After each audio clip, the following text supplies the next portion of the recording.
अखबार हूं, मेरी औकात ही क्या, लेकिन पूरे शहर में आग लगाने की हिम्मत रखता हूं। जी हां दोस्तों, मैं आरडी भारती और आप देख रहे हैं बिहारी सुल्तान। बिहारी सुल्तान चैनल सावित्रीबाई फूले के ऊपर आपको कुछ प्रस्तुति देने के लिए हमने बिल्कुल एक संकलन संग्रह किया है और हम आपको बताने वाले हैं। 3 जनवरी 1831 को सावित्रीबाई फूले का जन्म हुआ था महाराष्ट्र के सतारा जिले में। आज से 171 साल पहले महिलाओं की क्या दशा थी। महिलाओं को पढ़ना पाप समझा जाता था और उस जमाने में सावित्रीबाई फूले ने शिक्षा का अलख जगाया था। मैं आपको बताने वाला हूं। सावित्रीबाई फूले का जन्म खंदोजी नैवैसे के परिवार में हुआ, सतारा जिले जो महाराष्ट्र में है, और उनकी माता का नाम लक्ष्मी था।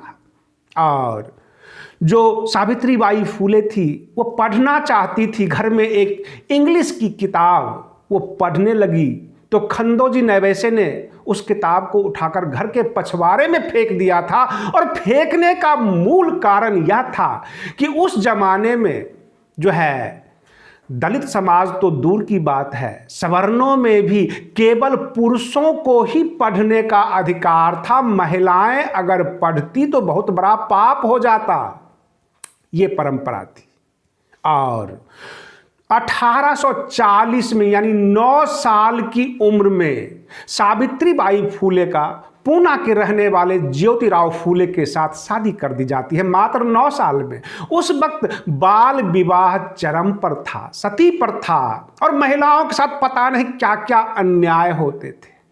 और 9 साल की जब उम्र में शादी किया गया तो ज्योतिराव फूले भी तीसरी क्लास पास थे और सावित्रीबाई फूले तो पढ़ी लिखी थी ही नहीं, अनपढ़ थी। फिर दोनों ने मिलकर सोचा कि उन्हें पढ़ाई के तरफ आगे बढ़ा जाए, शिक्षा ग्रहण किया जाए। और पूरे 8 साल ज्योतिराव फूले ने अपनी कड़ी मेहनत से सावित्रीबाई फूले को पढ़ाया, तैयार किया। और 8 साल के बाद 3 जनवरी 1848 को पहला स्कूल खुला, और वह भी लड़कियों के लिए, छात्राओं के लिए, ताकि बच्चियां पढ़ सके।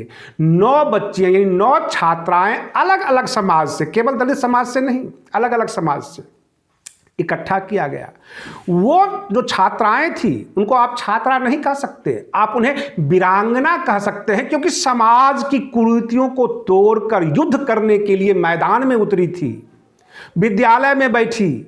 और सावित्रीबाई उन बच्चियों को पढ़ाना शुरू किया। आप जानते हैं, जब सावित्रीबाई घर से निकलती थी तो साथ में एक बैग होता था और उस बैग में साड़ी, ब्लाउज ये सब होता था। लिपस्टिक, पाउडर नहीं होता था, आज की तरह मोबाइल नहीं होता था। आपको यकीन करना होगा, अगर आप ट्विटर पर हैं, फेसबुक पर हैं, अगर हम आपको लाइक नहीं करते, आपको फॉलो बैक नहीं देते हैं, तो आप हमें अनफॉलो कर देते हैं। आप लाइक मांगते हैं, कमेंट मांगते हैं, यहां तक कहते हैं हैशटैग चलाओ, दिखाई नहीं दिया। लेकिन सावित्रीबाई उस जमाने में वह थैला इसलिए लेकर चलती थी ताकि स्कूल तक पहुंचते पहुंचते कितने गोबर, पत्थर, मैला उनके ऊपर फेंका जाता था, ताकि उन तमाम जो पहनी हुई साड़ियां हैं उसको बदलकर और जो बैग में है उन साड़ियों को पहनकर फिर क्लास ले। और इस तरह से उनका स्कूल चला। 1 साल में 5 स्कूल खुल गए ज्योतिराव फूले और सावित्रीबाई फूले की मेहनत से। उस जमाने में परंपराएं जो हिंदू समाज की थी वो काफी चरम पर थी। परंपराओं और धर्म के नाम पर लूटा जाता था, लोगों को बेचा जाता था, श्राद्ध क्रम के नाम पर जमीनें बिकती थी, चाहे आपको आगे भीख क्यों न मांगना पड़े। ऐसी कुरीतियां थी समाज में। और इस तरह से सावित्रीबाई फूले 18 स्कूल खोल दिए। 1890 में ज्योतिराव फूले का भी निधन हो गया और सावित्रीबाई अब अकेली पड़ गई। और उनको जूझना था, समाज के इन कुरीतियों से लड़ना था, आपके लिए लड़ना था, समाज को बदलने के लिए लड़ना था। सती प्रथा आपने नहीं देखा होगा, लेकिन विधवाओं को तो देखा ही होगा। श्राद्ध क्रम तो आपने देखा होगा, शादियों पर शहनाई बजते हुए देखा होगा, ढोल नगारे बजते हुए देखा होगा, और दहेज में बेटी के पिता को भी लुटते हुए आप जरूर देखे होंगे। आप अंदाजा लगाइए आज से 171 साल पहले क्या हाल रहा होगा। मैं आपको बताने वाला हूं। 1890 में ज्योतिराव फूले का निधन हो जाता है और उसके बाद 7 साल अकेली इस महायुद्ध से वो महिला लड़ती रही, सावित्रीबाई फूले, और 10 मार्च 1897 को उनका निधन हो गया। निधन का भी कारण जानकर आप आश्चर्य में पड़ जाएंगे। 1897 में प्लेग फैल गया था पूरे भारत में, और प्लेग मरीज को सेवा करने के लिए ये दौड़ पड़ी, क्योंकि समाज सेविका थी। इसके दिल में करुणा भरा हुआ था, दया भरा हुआ था, शिक्षा की मूर्ति थी। आप ये कह सकते हैं कि सावित्रीबाई फूले की मां का नाम लक्ष्मी, और लक्ष्मी ने सरस्वती पैदा किया था समाज को शिक्षित करने के लिए, महिलाओं को शिक्षित करने के लिए। और 10 मार्च 1897 को इनका निधन हो जाता है। आपने ये देखा होगा बहुत सारे वर्ग हैं, बहुत सारी परंपराएं हैं। आपने ये भी सुना होगा सनातन धर्म। सनातन धर्म को कहा जाता है सबसे बड़ा धर्म। तो इससे क्यों निकले लोग परंपराओं में बंधते थे। श्राद्ध के नाम पर भोज किया जाता था, और उस भोज के लिए जब पैसे नहीं होते थे तो उसकी जमीन और मकान बेच दी जाती थी।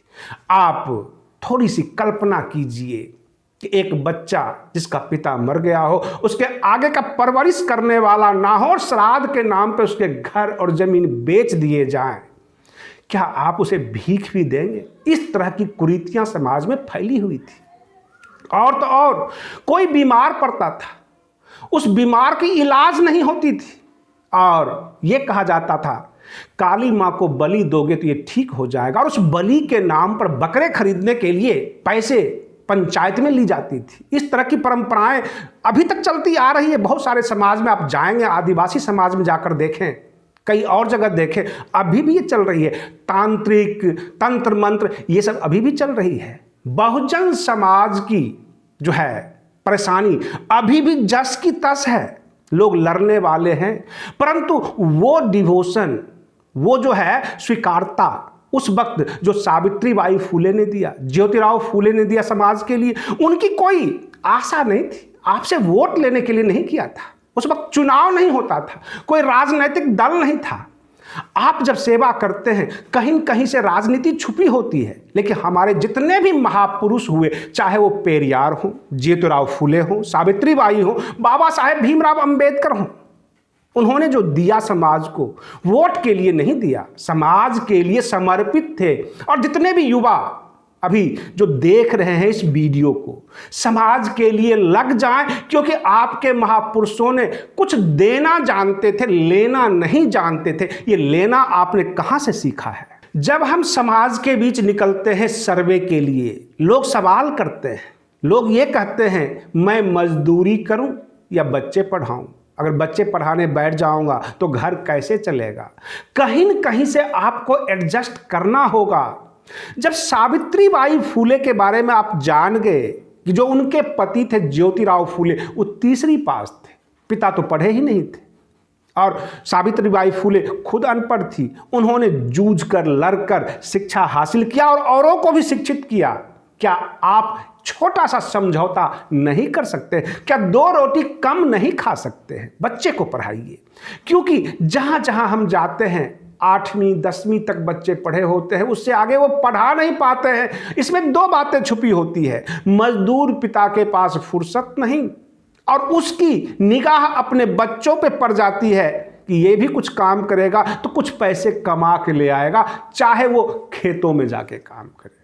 हो सकता है आप उसे पढ़ा लिखा दें तो जितना आप नहीं कमा पाए उससे ज़्यादा वो कमा लेगा। आप उसके भविष्य के साथ खिलवाड़ ना करें। पूरे देश के बहुजन समाज में जहाँ जहाँ मैं गया और देखा, लोगों को शिक्षा के प्रति उतनी आकर्षण नहीं है, और जो शिक्षित है वो कहीं न कहीं से राजनीति में संलिप्त हैं, समाज की तरफ ध्यान नहीं दे रहे हैं।